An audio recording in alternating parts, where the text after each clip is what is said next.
I flipped out on my son's school after they lied to him about donation prizes. My kid's in 4th grade, and his school is doing this weird half-open thing where they only go in on Mondays. The rest of the week, he's just home with me doing whatever. And I'm not talking about actual virtual school either. No Zoom calls, no teacher checking in, nothing. They send home worksheets, and the next Monday the teacher just asks if they did them. That's it. You say yes, you get participation points. You don't even turn the work in. It's the dumbest system I've ever seen. And I have no idea how these kids are learning anything. But every single Monday, without fail, we get a new flyer begging for donations. It's always something. Last week, they sent home this donation drive flyer that said, if you email 20 people asking for donations, you get prizes. The more people who actually donate using your kid's name, the bigger the prize. My son saw the headphones on there and completely lost it. He wanted those headphones so bad. Here's the thing though. Nowhere on that flyer did it say how many donations you needed for the headphones.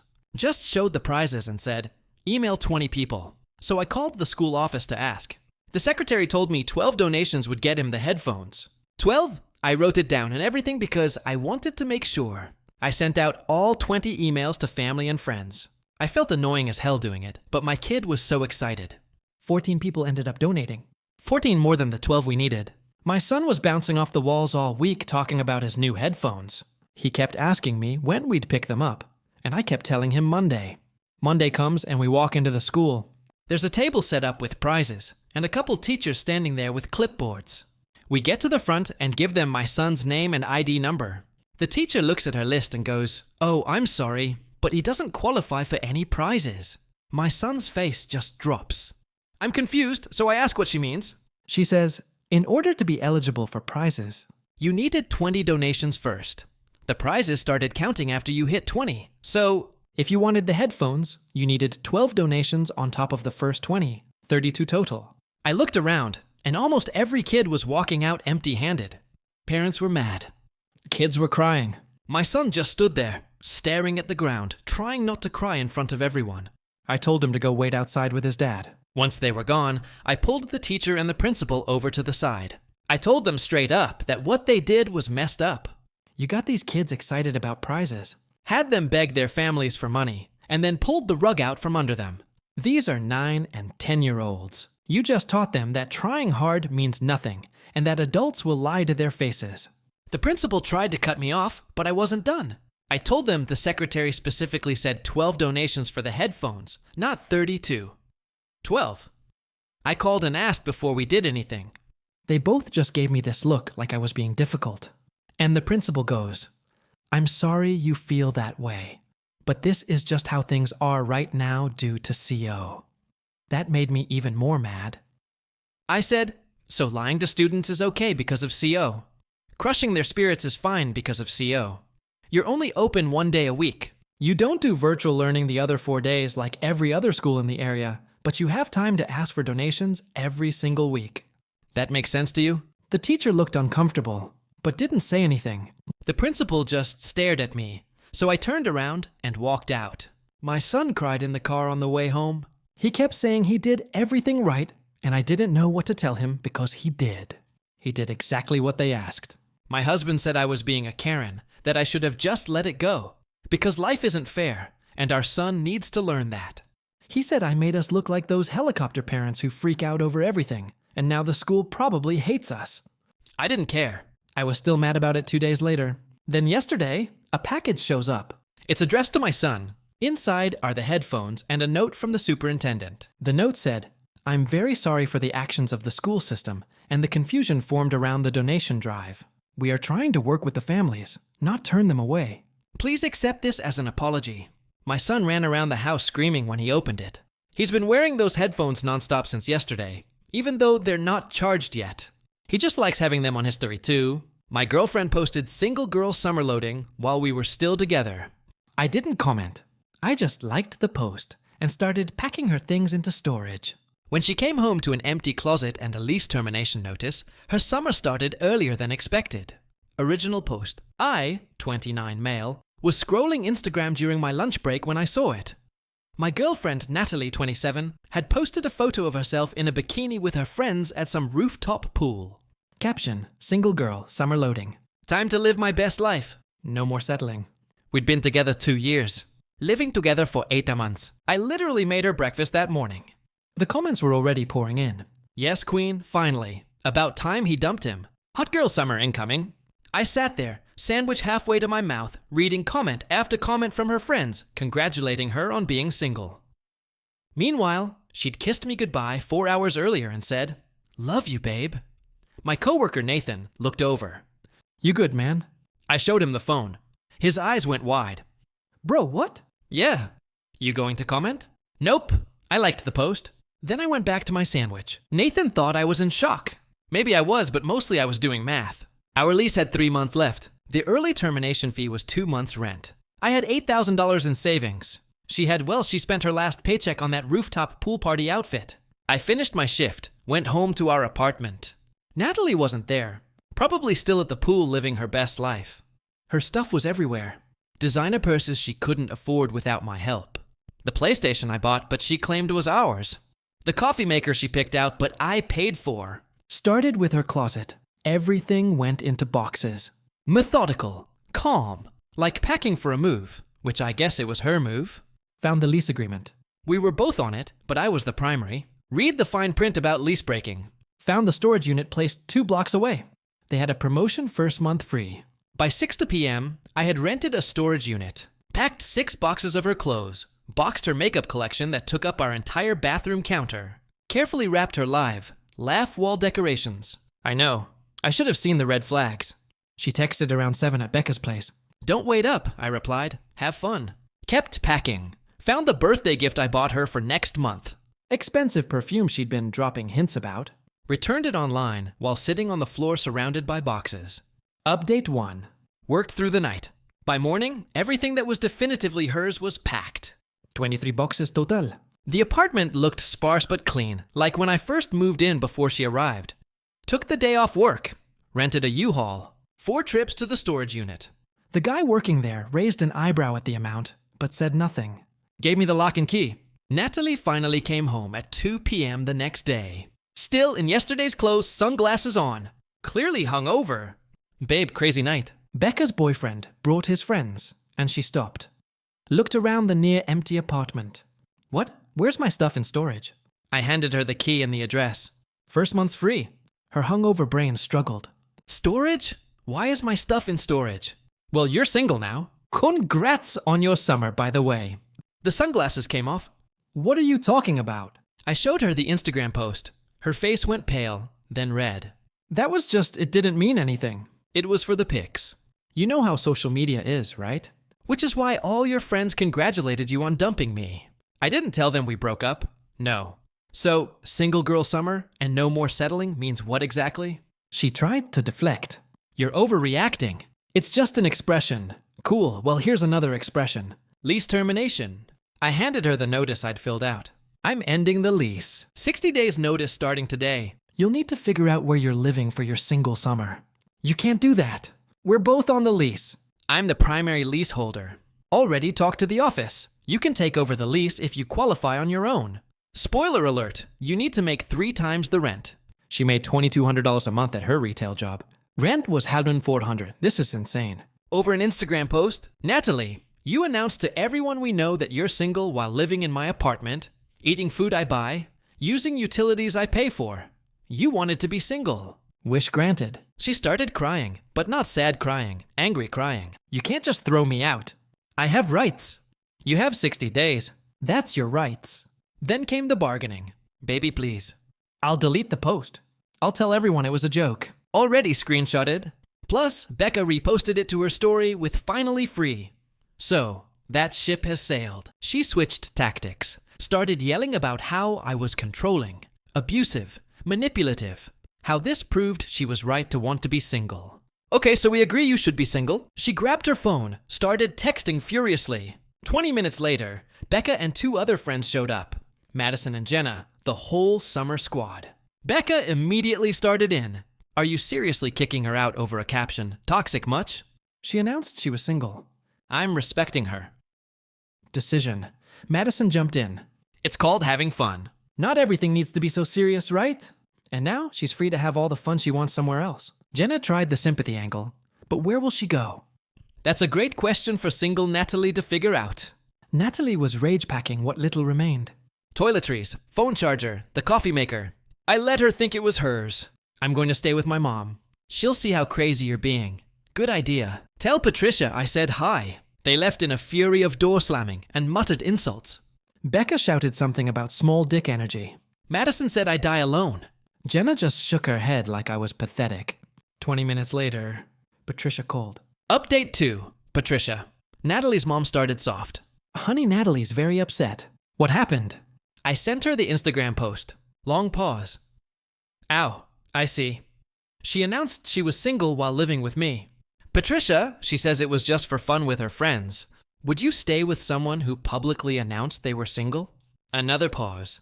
Well, she's young. She makes mistakes. She's 27 and this wasn't a mistake. It was a decision. She can stay with you, right? My apartment is very small. There it was. Patricia lived in a studio. She'd been thrilled when Natalie moved in with me because it meant not having her daughter on her couch anymore. Well, I'm sure you'll figure it out. The storage unit is paid for 1 month after Patricia the call started. Natalie's brother, her cousin, even her hairdresser, who she was apparently crying to during an emergency appointment. To everyone, I said the same thing. She announced she was single. I'm helping her be single. But the best part came that evening. Natalie posted again. When he shows you his true colors, believe him. #narcissist alert dodged a bullet. The comments rolled in. What happened, babe? Are you okay? Men are trash. She was painting herself as the victim. Fine, I had time.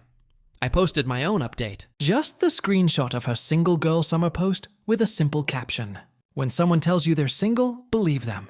The mutual friends who saw both posts started connecting dots. My phone buzzed with messages. Wait, she said she was single while living with you. Bro, I thought you guys were good. She's been planning girls' trips all month talking about being single. That last one was from Tom, who was dating Madison. He sent screenshots of a group chat where Natalie had been talking about her summer of freedom for weeks, planning trips, discussing which apps to download, rating guys at her gym. I forwarded those to Patricia, her response. Oh my. Day 3. Natalie showed up with a police officer, said I illegally evicted her and stole her belongings. I showed the officer the lease agreement, the 60-day notice, and the storage unit receipt with her name on it. Sir, her belongings are in storage, the officer asked. Yes, sir. Here's the key and address. First month is paid. And she has 60 days notice. Correct. She's free to stay until then. But she announced on social media that she's single. So I assume she'd prefer to stay elsewhere. The officer looked tired. Ma'am, this is a civil matter. He hasn't illegally evicted you. But my stuff, Natalie wailed, is in storage, which he paid for. She tried another angle. He's harassing me. How? He liked my Instagram post. The officer actually rubbed his temples. Ma'am, please collect your things from storage. Sir, can she get her belongings? She has the key. Storage unit B12. The officer left. Natalie stood in the doorway. You're really doing this. You're really single. Congrats. I hate you, that's fine. You have 57 more days to hate me. Then you need to hate me from somewhere else. Update 3. Week 2 of Single Girl Summer got interesting. Natalie had been couch surfing. 3 nights at Becca's, 2 at Madison's. Back to Becca's. According to Tom, who became my unexpected informant, she was already wearing out her welcome. Leaving messes, eating their food, complaining constantly about me. Then she realized something important. Her mail still came to the apartment, including her paycheck. She hadn't set up direct deposit, despite me telling her to for months. She texted, I need to get my mail. It's in the mailbox. You have a key. The mailbox is locked. Use your key. You changed the locks on the apartment, not the mailbox. Turns out she'd lost her mailbox key months ago and had been using mine. She had to go to the post office, prove residency. Awkward since she'd announced she didn't live here, and pay $25 for a new key. But here's where it got petty. Her gym membership auto-renewed. The card on file expired. They emailed the account on file, the one I'd set up for her, because she wasn't good with that tech stuff. I forwarded it to her. Thanks, she texted. No problem. BTW, you'll need to update all your accounts. That email address is shutting down in 30 days. What? You can't do that? It's on my domain. Natalie at my domain. You're not at my domain anymore, she called screaming. I didn't answer. She texted 43 times in an hour. I responded once. Gmail is free. Then Tom sent me something interesting. A screenshot from Tinder. Natalie's profile, fresh out of a toxic relationship, ready to find a real man who can handle a strong, independent woman. The bio included 527, yoga enthusiast, foodie, must have your own place. Staying with mommy is a red flag. Love travel and wine tasting. No broke boys. I laughed so hard I nearly choked. She was staying on couches and had $47 in her account. Tom's girlfriend, Madison, had complained about Natalie asking to borrow money. Day 18. Natalie tried a new strategy. She showed up at 11 p.m. drunk, crying. Derek, please. I miss you. I miss us. You're drunk. Go home. This is my home. Our home for 42 more days. Then it's just my home. I made a mistake. One stupid post. And weeks of planning your single summer in group chats, and a Tinder profile, and telling everyone I'm toxic. Her eyes widened. How did you know about Tinder, Natalie? You used photos I took of you. My friend Kevin matched with you and sent me screenshots. She started ugly crying. I was just exploring options. I never met anyone. That's because you put must have your own place when you're literally homeless. That set her off. I'm not homeless. I'm between situations, right? We'll go be between situations somewhere else. It's late. Can I at least use the bathroom? I almost said no, but I'm not a monster. Fine, 5 minutes. She was in there for 20. Came out with her makeup fixed, hair done. Tried to sit on the couch. Nope, time to go. It's late. Dangerous. Call an Uber or Becca or one of your Tinder matches with their own place. She left, but not before trying to take the spare phone charger. I held out my hand. She threw it at me. Update 4, day 30. The storage unit's free month was ending. Natalie had to figure out what to do with her stuff. She texted, can't afford storage. Can I keep some boxes in the apartment? No, just a few. No, you're being petty. You're being single. She convinced Becca to help her move everything from storage to Patricia's studio apartment. Patricia called me that evening. There are boxes everywhere. I can barely walk. That sounds frustrating. Can't you just work it out? She made a mistake. Patricia, she planned this for weeks. Told everyone she was single. Made a Tinder profile. This wasn't a mistake. It was a choice. But she loves you. She loves my apartment and stability. There's a difference. Patricia said she can't stay here long term. She's an adult with a job. She'll figure it out. Day 35, Natalie found a room to rent. $800 a month in a house with 4 other people. 1 bathroom. The landlord was Stan, a 58-year-old who'd already messaged her on Instagram with, hey, beautiful. She texted, this is your fault. I have to live with creeps because of you. You wanted independence. This is what it looks like. I can't afford this and food and transportation. Budget better. Help me. No. She tried manipulation. If you ever loved me, you'd help. If you ever respected me, you wouldn't have announced you were single on Instagram. Day 45, Tom told me Natalie had been fired from her job. Apparently, she'd been calling in sick, constantly hungover, showing up late, and spending her shifts crying in the bathroom. The final straw was when she tried to promote her side hustle, selling makeup she couldn't afford to buy in bulk to customers. She didn't tell anyone for 3 days. Just kept leaving Patricia's place like she was going to work. Becca finally posted about it. If anyone knows of job openings, my girl needs opportunities. She's amazing at sales and customer service. The comments were less supportive than expected. Didn't she just get fired? My boyfriend said she was always on her phone at work. Good luck, but maybe she should focus on stability. Single girl summer was not going as planned.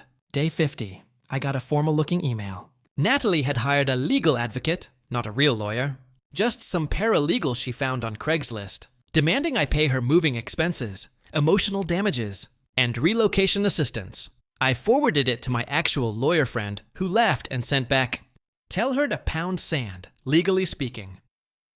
I replied to the email, no. The advocate sent 3 more increasingly aggressive emails.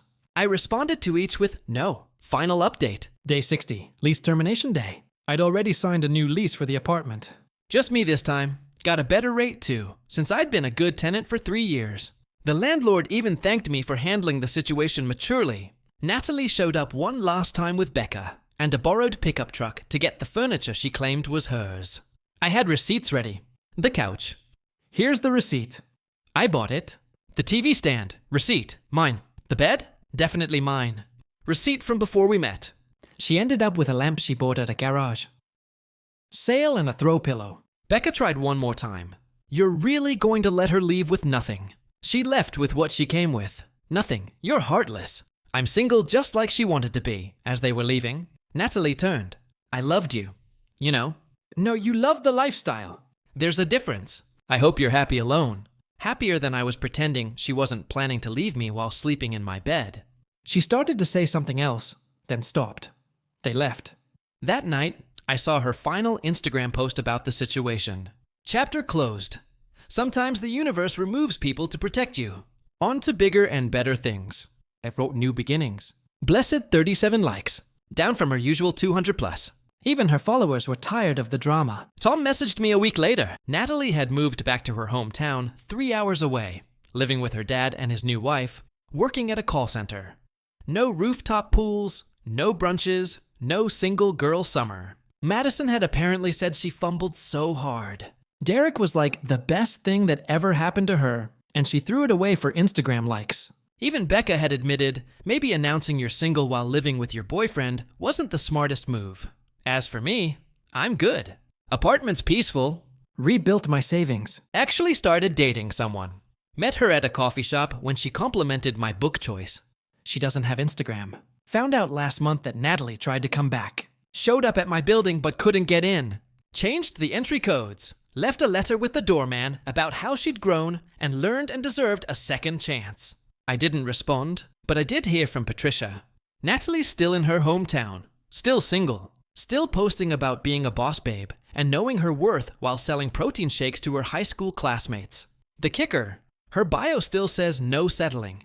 Guess she got what she wanted. No settling, no apartment, no stability, no relationship. Just that single girl summer that turned into a harsh winter reality. Someone asked if I regret not giving her another chance. Here's the thing. When someone shows you who they are, believe them. She showed me she was someone who'd publicly humiliate me for social media validation. Who'd plan her exit while taking my support? Who'd rather look single for strangers online than be partnered in real life? That's not someone you give second chances to. That's someone you let live with the consequences of their choices. Her single girl summer, it started exactly when she wanted it to. It just came with a price tag she couldn't afford.